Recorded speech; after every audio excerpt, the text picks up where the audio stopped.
اهلا بكم اعزائي المشاهدين ومباراه نادره لزمن كره القدم الجميل. النادي الاهلي ونادي الاتحاد السكندري في موسم 85 86 في استاد القاهره. اسعد بكم المعلق الرياضي خالد عبد الشفيع، وهذا المقتطف النادر الذي يجمع النادي الاهلي والاتحاد السكندري في موسم 85 86. وبيستلم هنا محمد عمر، يمرر للحارس محمد فتحي اللي بيلعب كرة طويلة. محمد فتحي تعدي خط المنتصف في مقابلة من نوادر الزمن الجميل، هنا توصل ثابت البطل ومعاه عيد احمد. هنا ثابت البطل وعيد احمد. وطبعا مباراه من زمن كره القدم الجميل وعبق التاريخ يا جماعه. هذا اللقاء يعتبر من عبق التاريخ. لقاء الاهلي والاتحاد السكندري. ده عيد احمد طبعا مهاجم الاتحاد السكندري في زمن الجميل، وكان هداف من هدافين البارزين على فكره عيد احمد.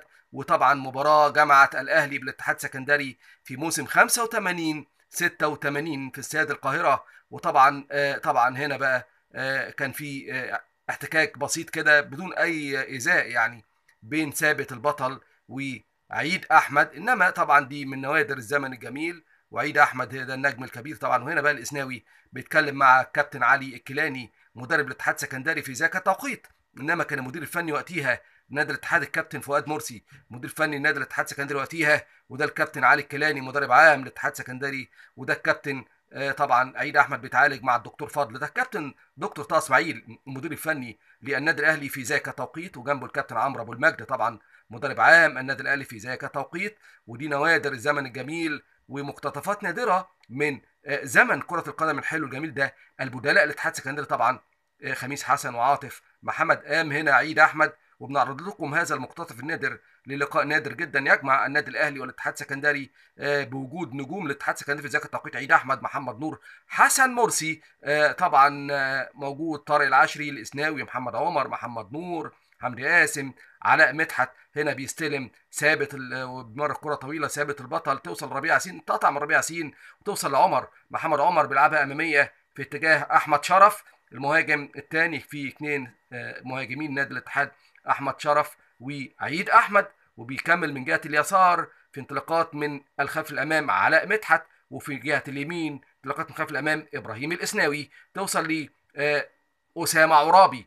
اسامه عرابي انما يتداخل معاه حمدي قاسم يخرجها تماس لصالح النادي الاهلي. رمي التماس لصالح النادي الاهلي، هيلعبها اسامه عرابي رقم 15. اسامه عرابي بيلعب على طول لمحمد السيد، بيمرر الاماميه في تمريره لحسام حسن لاسامه عرابي. قال التمريره اللي دخل على طول ويقطع الكره طارق العشري رقيب حسام حسن في هذا اللقاء على فكره، وكان مدافع صلب صلب طارق العشري. توصل الكره للحارس محمد فتحي ستايل عادل مامور، حارس مرمى نادي الزمالك ومنتخب مصر السابق.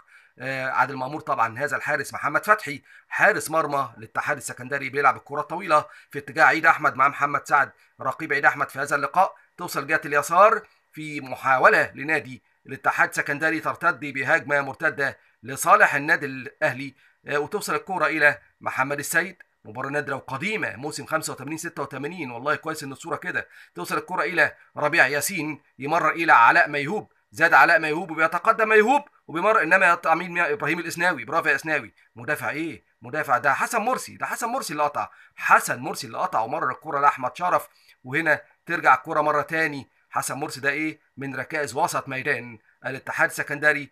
كل ما هنالك والمقصود بهذا الامر يعني اظهار مواهب الزمن الجميل ونجوم الزمن الجميل في فتره من الزمن الجميل. النادي الاهلي والاتحاد السكندري علاء ميهوب زاد علاء وسدد علاء سدد علاء، انما يقطع طارق العشري. وهنا التغطيه والكفرج الرائع من اللاعب محمد نور. توصل مره تاني الى ربيع ياسين، بيعدي ربيع من حمدي قاسم، توصل ناحيه اليمين وادي العرضيه. ولكن هنا موجود مين بقى؟ ايمن شوقي مهاجم النادي الاهلي اللي يلعب الكوره وتتشتت على طول من محمد عمر. محمد عمر اماميه في محاوله النادي الاتحاد السكندري. وهنا بيستلم تحت ضغط عيد احمد وجنب احمد شرف. عيد احمد لاحمد شرف لمحمد نور الجوكر. محمد نور بيلعب في كل المراكز ما شاء الله. لحمدي قاسم، حمدي قاسم بيعدي حمدي قاسم من جهه اليسار مره من اقسم اللاعب، لعيب نشط ما شاء الله عنده حاله من الاكتيفيتي والنشاط حمدي قاسم، انما تدخل مجدي بغني يقطع على طول. القطره تغلب المهاره، وده مقتطف نادر للقاء النادي الاهلي والاتحاد السكندري. لكم ارق تحياتي المعلق الرياضي خالد عبد الشفيع.